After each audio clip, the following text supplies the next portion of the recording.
আসসালামু আলাইকুম। কুমিল্লা থেকে আসছে রাফসান। রাফসানের বয়স হচ্ছে 1 বছর।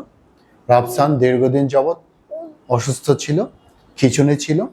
খিঁচুনির সাথে সে পাগুলা হাতগুলা একদম কিন্তু বাঁকা হয়ে যেত, প্লাস হচ্ছে সে বসতে পারতো না, এবং কি তার যখন খিঁচুনি হইতো তখন দুইটা পা কিন্তু এভাবে ক্রস হয়ে থাকতো। সে আসে জীবন আলো হাসপাতালে ডাক্তার মোহাম্মদ ইমাম হোসেন স্যারের কাছে। বর্তমানে রাফসান কতটুকু ভালো আছে আমরা তার মার কাছে জানবো। আসসালামু আলাইকুম। এই যে রাফসান দীর্ঘ 1 বছর যাবৎ খিঁচুনি ছিল, কোনো কাজ সে বসতে পারতো না এবং কি পা গুলো ক্রস করে থাকতো, এখন কতটুকু সে ভালো আছে? এখন আগের থেকে অনেকটাই উন্নত। আচ্ছা, কি কি সমস্যার জন্য আনছেন আমাদের কাছে? আর তো কিছু ছিল, তারপরে হাত পা গুলো মোট করে রাখতো, মানে কি হতো না হাতের মোট গুলো, এখন আবার ছাড় দেয়। এখন বর্তমানে কতটুকু ভালো আছে? বর্তমানে আগে তো হাত পা গুলো অনেক শক্ত ছিল, হ্যাঁ এখন অনেকটা নরম হয়েছে। অনেকটা নরম হয়েছে। জি। খিঁচুনি ডেলি আগে কতবার আগে তো করে regular উঠতো? হইতো, কিন্তু এখন রেগুলার হয় না, মাঝে মাঝে হয়। এখন মাঝে মধ্যে কয়বার হয়? একবার।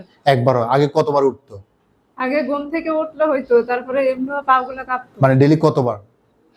2-1 বার। 2-1 বার উঠতো। এখন না, এখন মাঝে মধ্যে মাঝে মধ্যে হয়, হয়তো দেখা যায় হয় না, 10-15 দিন পর একবার উঠে।